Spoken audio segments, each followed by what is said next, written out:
जीवन की डोर। रमेश कक्षा 8वीं का छात्र था। वो जब क्लास में होता तब बाहर खेलने के बारे में सोचता और जब खेलने का मौका मिलता तो वो कहीं घूमने के बारे में सोचता। इस तरह वो कभी भी प्रेजेंट मोमेंट को एंजॉय नहीं करता, बल्कि कुछ ना कुछ आगे का सोचा करता। उसके घर वाले और दोस्त भी उसकी इस आदत से परेशान थे। एक बार रमेश अकेले ही पास के जंगलों में घूमने निकल गया। थोड़ी देर चलने के बाद उसे थकान हो गई और वो वही नरम घासों पर लेट गया। जल्द ही उसे नींद आ गई और वो सो गया। सोने के कुछ देर बाद एक आवाज आई, रमेश, रमेश।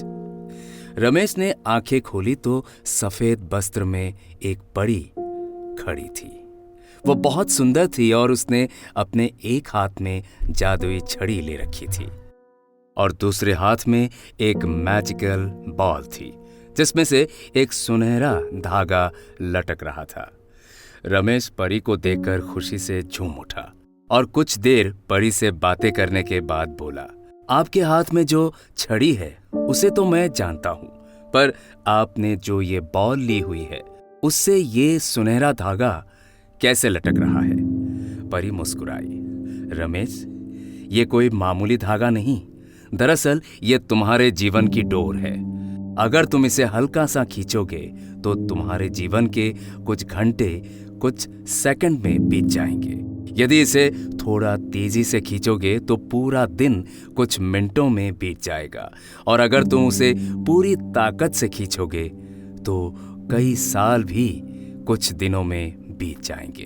तो क्या आप ये मुझे दे सकती है? रमेश ने उत्सुकता से पूछा। हाँ हाँ, क्यों नहीं, ये लो पकड़ो इसे। पर ध्यान रहे, एक बार अगर समय में तुम आगे चले गए तो पीछे नहीं आ सकते। परी ने जीवन की डोर रमेश के हाथों में थमाते हुए कहा और फौरन अदृश्य हो गई। अगले दिन रमेश क्लास में बैठा खेलने के बारे में सोच रहा था, पर टीचर के रहते वो बाहर जाता भी तो कैसे। तभी उसे परी द्वारा दी गई सुनहरे धागों वाली बाल का ख्याल आया। उसने धीरे से बाल निकाली और डोर को जरा सा खींच दिया। कुछ ही सेकंड में वो मैदान में खेल रहा था। वाह, मजा आ गया, रमेश ने मन ही मन सोचा।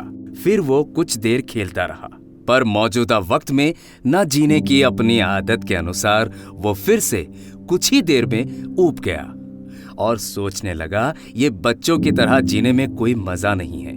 क्यों ना मैं अपने जीवन की डोर को खींचकर जवानी में चला जाऊं। और झटपट उसने डोर कुछ तेजी से खींच दी।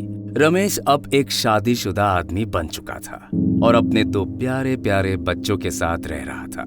उसकी प्यारी माँ, जो उसे जान से भी ज्यादा चाहती थी, अब बूढ़ी हो चुकी थी और पिता, जो उसे अपने कांधों पर बैठाकर घुमा करते थे, वृद्ध और बीमार हो चले थे। इस परिवर्तन से रमेश अपने माता पिता के लिए थोड़ा दुखी जरूर था, पर अपना परिवार और बच्चे हो जाने के कारण उसे बहुत अच्छा महसूस हो रहा था। 1-2 महीने सब ठीक ठाक चला, पर रमेश ने कभी अपने वर्तमान को आनंद के साथ जीना सीखा ही नहीं था।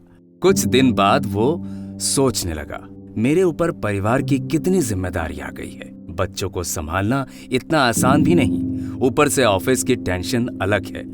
माता पिता का स्वास्थ्य भी ठीक नहीं रहता। इससे अच्छा तो मैं रिटायर हो जाता और आराम की जिंदगी जीता। और यही सोचते सोचते उसने जीवन की डोर को पूरी ताकत से खींच दिया। कुछ ही दिनों में वो एक 80 साल का वृद्ध हो गया। अब सब कुछ बदल चुका था।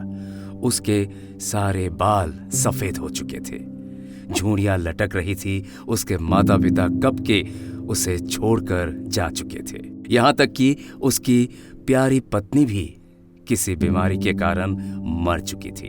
वो घर में बिल्कुल अकेला था। बस कभी कभी दूसरे शहरों में बसे उसके बच्चे उससे बात कर लेते। लाइफ में पहली बार रमेश को एहसास हो रहा था कि उसने कभी अपने जिंदगी को एंजॉय नहीं किया। उसने ना स्कूल डेज में मस्ती की, ना कभी कॉलेज का मुंह देखा। वो ना कभी अपनी पत्नी के साथ कहीं घूमने गया और ना ही अपने माता पिता के साथ अच्छे पल बिताए। यहाँ तक कि वो अपने प्यारे बच्चों का बचपन भी ठीक से नहीं देख पाया। आज रमेश बेहद दुखी था। अपना बीता हुआ कल देखकर वो समझ पा रहा था कि अपनी बेचैनी और व्याकुलता में उसने जीवन की कितनी सारी छोटी छोटी खुशियां यूं ही गंवा दी। आज उसे वो दिन याद आ रहा था जब परी ने उसे वो मैजिकल बॉल दी थी। एक बार फिर वो उठा और उसी जंगल में जाने लगा और बचपन में वो जिस जगह परी से मिला था वहीं मायूस बैठ अपने आंसू बहाने लगा। तभी किसी की आवाज आई, रमेश, रमेश। रमेश ने पलट कर देखा तो एक बार फिर वही परी उसके सामने खड़ी थी। परी ने पूछा, क्या तुमने मेरा स्पेशल गिफ्ट एंजॉय किया? पहले तो वो मुझे अच्छा लगा, पर अब मुझे उस गिफ्ट से नफरत है, रमेश क्रोध में बोला। मेरी आंखों के सामने मेरा पूरा जीवन बीत गया और मुझे इसका आनंद लेने का मौका तक नहीं मिला। हाँ, अगर मैं अपनी जिंदगी नॉर्मल तरीके से जीता तो उसमें सुख के साथ दुख भी होते, पर मैजिकल बॉल के कारण मैं उनमें से किसी का भी अनुभव नहीं कर पाया। मैं आज अंदर से बिल्कुल खाली महसूस कर रहा हूँ। मैंने ईश्वर का दिया यह अनमोल जीवन बर्बाद कर दिया, रमेश निराश होते हुए बोला। ओहो, तुम तो मेरे तोहफे के शुक्रगुजार होने के बजाय उसकी बुराई कर रहे हो। खैर, मैं तुम्हें एक और गिफ्ट दे सकती हूँ, बताओ क्या चाहिए तुम्हें? परी ने पूछा। रमेश को यकीन नहीं हुआ कि उसे एक और वरदान मिल सकता है। वो खुशी से भावुक होते हुए बोला, मैं फिर से वही पहले वाला स्कूल बॉय बनना चाहता हूँ। मैं समझ चुका हूँ कि जीवन का हर एक पल जीना चाहिए। जो अभी को कोसता है वो कभी खुश नहीं हो पाता, उसका जीवन खोखला रह जाता है। प्लीज प्लीज मुझे मेरे पुराने दिन लौटा दो, प्लीज प्लीज प्लीज।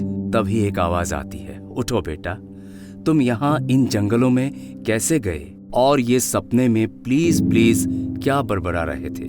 रमेश आंखें खोलता है।